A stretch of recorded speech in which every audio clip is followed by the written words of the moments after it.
C'est le service de médecine générale numéro 1 qui est concerné. Il accueille les patients atteints de cancer et dispense les soins palliatifs. 7 lits en moins, c'est l'annonce faite au personnel la semaine dernière.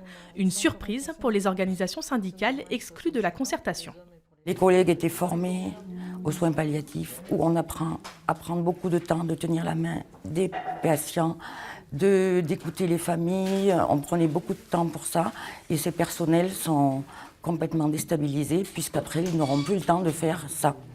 Malheureusement, la qualité des prestations auprès de la population va être bien plus déplorable. De son côté, la direction évoque une réorganisation des services nécessaires à cause d'un manque d'effectifs. Depuis plusieurs années, l'hôpital peine en effet à recruter. Je pense qu'il y a la taille de l'établissement, il y a la taille également de la ville qui peut poser des problèmes, par exemple pour le travail du conjoint du médecin.